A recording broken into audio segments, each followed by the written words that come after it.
Hello, everyone, and welcome back to Handsome German, the only show on the internet. One that you should definitely support by subscribing in case you, at any point during this video, decide that it was entertaining, informative, or good to fall asleep to.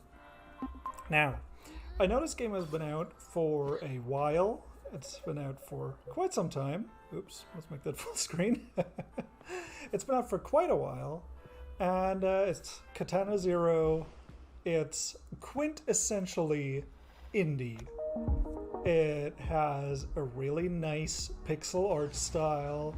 It uses a lot of media distortion effects. In this case, a lot of VHS distortion, which derives both from the fact that the gameplay that actually happens canonically is a recording from the security camera, and it also plays into the fact that you can rewind time every time you die. So what you just saw is what people in the game's universe actually see. All of the slow-mo, all of the dying and coming back, that's all in the protagonist's head, which is really interesting because unlike a lot of other games, and I'm just going to talk about some of the story elements and themes here because the gameplay really speaks for itself. You don't have the power to rewind time. In reality, you don't. You have the power of premonition, which means that every single failed attempt is you trying to, as your character, trying to find the perfect path, the perfect sequence of actions to get through an encounter unscathed. There's a decent number of enemies that you have to deal with. As you just saw, the main ways of dealing with enemies is either by sword slashing or by throwing things at them. There's usually a fairly limited number of throwable items in each stage, but they are incredibly effective at taking out more tricky enemies, such as those skinny suspender-wearing sword wielders who will actually get the drop on you. They have faster reaction times than you do in theory, unless you slow down time.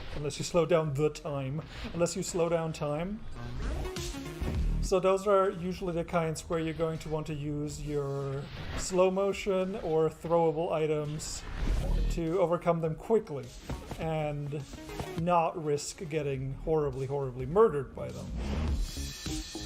Now, one thing that you may have already noticed is that even though there is a quick recap of the canonical events that actually transpired in the form of the security cam footage in black and white, I tend to skip it almost every time because it really doesn't look as cool as it feels to play, if that makes sense.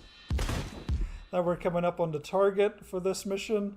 I really like the detail of your character actually putting in and taking out earbuds and listening to the music in universe. There's an upcoming level where the music is actually credited to one of the characters in the universe instead of the actual composer. I'm not actually sure who really made that music, but you know. So you could probably tell what's up with this game just from looking at it. It's super fast-paced. The controls are excellent. They're very snappy and responsive, which is counterbalanced by the fact that you die in one hit, and some enemies are incredibly dangerous, such as these shotgun-wielding SWAT people, which would usually somebody shooting a bullet at you, if you have the timing down or if you use slow motion, it's fairly easy to reflect the bullet back at them and just kill them. But obviously when you're getting hit with 5 bullets at the same time and you can reflect maybe 2 at most, you're going to have to find a different approach, such as rolling past them or in some cases you can run far away and wait for the bullets for the pellets, if you will, to spread out more, so you won't get hit by 5 of them, but only 2, and then you'll be able to reflect those back. And it's great. It's great stuff. Let me just go back real quick to this scene.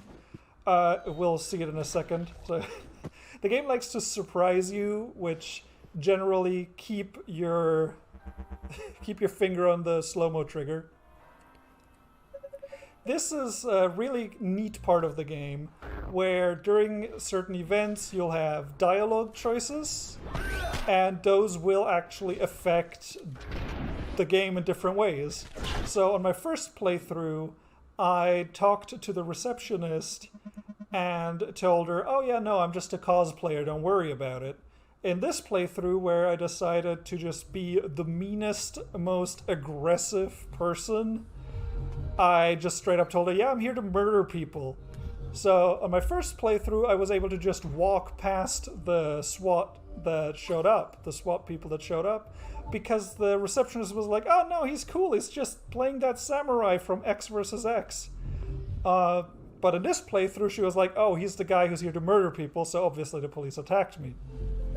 And that also changes the news reports that you'll see after the mission when you're just at home, just having a tea. I like that it keeps track of how many people died in any given incident, which you'll be very quick to forget, to lose track of how many people you actually murdered. And then you just get informed, hey, you killed 30 people tonight. I hope you feel great about that. And depending on how you want to roleplay this character, maybe you do, maybe you don't. And there are different outcomes depending on how you act. So here with the therapist, if you're patient, and that's a really cool mechanic, if you wait long enough, more dialogue options will become available to you. If you just mash through the dialogue, then you will get the most impatient, let's get it over with, fuck you, I don't care, like reactions to any situation possible. While waiting a little while longer is gonna open up the possibility of asking more questions, of maybe finding out a couple of secrets here and there, and that's really neat. So in this case, in my first playthrough, I talked to the psychiatrist about the dreams that the character's been having. In this playthrough, I just told him, hey, shut up and give me my medicine. Now, there are 2 stealth sections in this game, basically. This one is mandatory. There isn't really anything you can do about it. You just have to get through this area without killing anyone. The little icons indicate very nicely what you can expect from enemies in the current situation. So the fact that there's a crossed out eye over the character while he's dancing with the people, and I love that little animation that he does. It's very ravey, I believe. I don't know, I've never been to one of those. I do not party, as they say. But like a little crossed out eye tells you that the enemy can't see you, and the crossed out ear over the enemy heads tells you they can't hear you. And that is just very nicely and cleanly presented. The vision cones that you saw earlier also do a great job at that. Now, here we go to some of the more... This is roughly where the game starts being a little more challenging, and over time it becomes ridiculously tough. Obviously, I make some parts of it look easy because I've done it before. Oh, and that's a misinput. Yep. I tried to slash the pipe in the top right there. So now that you've seen pretty much all the game is, and this is pretty much what the game is. You run around, you can sneak sometimes, but even when you do, you usually have to kill every person there. So there's a nice little mechanic where you can create clouds of steam, which is kind of redundant, where you can create steam to block line of sight, which is going to confuse and disorient enemies, making them incredibly easy to kill. In this level, there's a couple spots where you can burst pipes. Later, there's going to be smoke grenades, which, if you save them for the right moment, can help you kill 5 to 10 people in rapid succession, and it's really fun. Do I get it? Do I get it? Yes. So as you can see, enemies panic. They try to get out of the smoke or steam or whatever it is. And then you can just kill them very easily. So something that I absolutely adore about this game, outside of the incredibly enjoyable, super fast-paced, bullet-reflecty gameplay, which, in my opinion, is everything a game needs to be. That's everything that I'm looking for in a hyper-violent, super bloody indie action game. I just want to run around and I want there to be lots of blood and explosions preferably, and there are some explosions here and there. But what really makes this game stand out compared to what would otherwise be a nifty little slow-mo action side-scroller is the storytelling, in my opinion, which does touch on some rather intense, dark themes at times. The character that you're playing as is a war veteran from a presumably terrible, terrible war in which terrible things happened. And, you know, if you fight in a war where terrible things happen, those things usually happen because of the people who fight in that war, if that makes any sense, which it should. And, yeah, if you underestimate how broad that laser coverage is, you're just gonna get fried a couple times. I'm just gonna... Oh, look at that, I made it! I beat the level. So here you can see you can use traps against enemies if you time them correctly, which is always fun to see. Ooh, clutch. Do I get it? Yes. Okay. And the interaction between characters, especially between your protagonist and the psychiatrist and the little girl that lives next door, are interesting to say the least, in that you can either try to be a sane person and talk to everyone calmly and try to do the right thing, which sometimes coincides with your mission and other times it does not. Sometimes your objectives, which will influence the way the world reacts to you, are technically the right thing to do. You might see it, you probably will see a little bit of it. The level immediately after this one has an optional stealth section, and your objective is very much to avoid collateral damage as much as possible. So going stealth and just sneaking past everyone is both what your shadowy employer wants and what a good person would want, which is avoid collateral damage as best as possible. However, other times you will have to choose between the right thing, as far as you can even do the right thing in a game like this, and the thing that won't piss off your employer, who is a shadowy figure that you don't actually ever really get to see in this game. There is a cliffhanger at the end, but you know.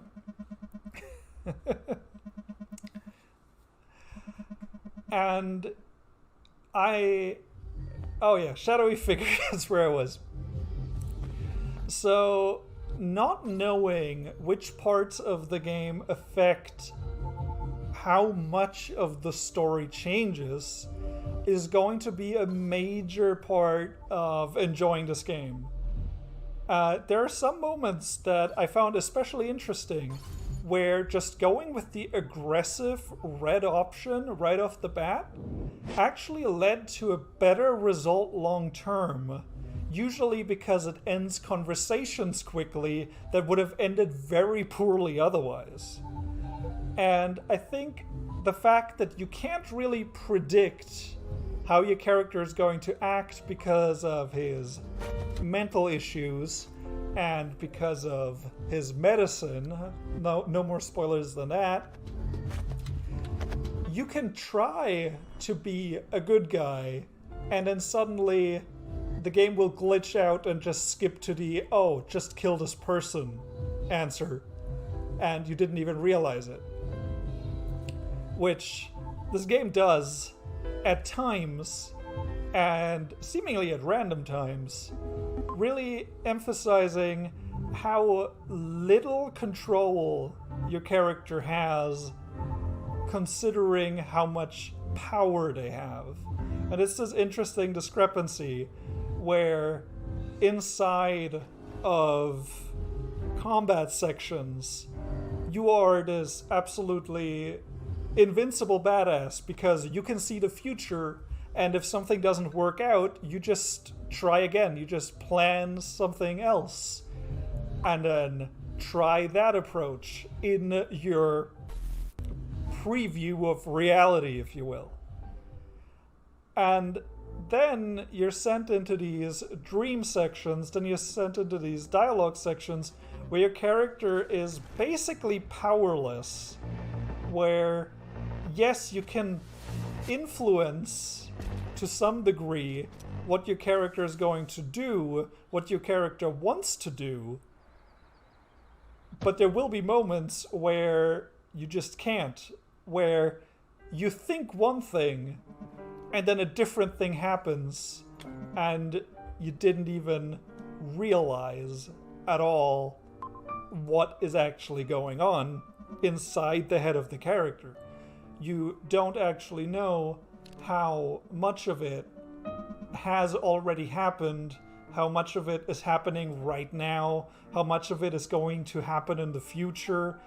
And I think the game actually plays with this weird unpredictability in terms of dialogue in a really interesting way by encouraging repeat playthroughs through different dialogue options, through different approaches to missions, and through a hard mode that you unlock after beating the game, where you could theoretically consider your entire first playthrough precognition of reality, and then play through the game again and make different choices to get to an outcome that you might find more desirable, and then accept that as your actual reality.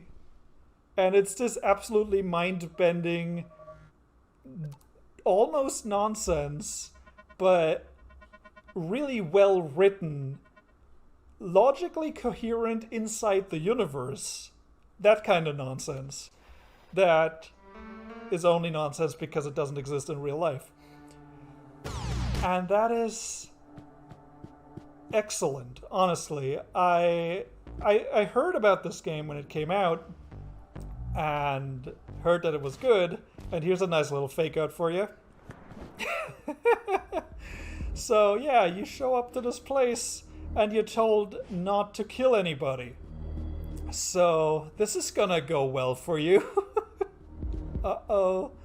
And don't worry, this is not the coolest, biggest reveal and plot twist in the game at all. So you seeing this, it's just a little taste of the atmosphere and of the twists and turns of the intrigue that you can expect from this game later on down the line as it gets more and more complex in both its story and its gameplay, which, while you stay the same, the world around you gets progressively more and more dangerous. So this is the mission that I talked about where you're supposed to go stealthy, but since that's what I did the first time, I figured I might as well just cut everyone down. Just because. And it's a nice little detail that you saw. Video feed lost. What does it mean? It probably means that whoever was here before you removed the security tape. Or, not security tape. The tape from the security office recording all the stuff on all the cameras. And that is just such a neat little detail. Where they could have very easily just forgotten about that. But instead, it's almost as if they made sure to have the entire replay system in the game just so they can have this one really cool moment where things are weird and different and not at all what you're expecting. And this game does that. This game will do that a lot. If you do end up playing it, I played it on Game Pass, which, you know, is just such a fucking good deal. I don't know how you couldn't. Play it, get to the interrogation scene, and if you still don't absolutely love this game, then I apologize for making you play it that far. But it's awesome. It's so good. It's everything. Katana ZERO is everything that I love about this kind of indie game. Everything that I loved about Hotline Miami is in this game. The over-the-top violence, fast-paced gameplay, the really strange story that pretends to take place in a grounded world, except things are weird. Except a couple of things are really fucking weird about it. And all of that is just so much fun to discover. There's so much goodness here to be found. It's a quintessential indie darling. I absolutely adore this game. Strongly recommend it. Go play it, and play it twice, play it 3 times, see what happens. It's great. That's all I have to say. Game is fantastic. And I'm gonna go to bed now and get ready for Psychonauts 2 tomorrow, because I'm gonna review that next.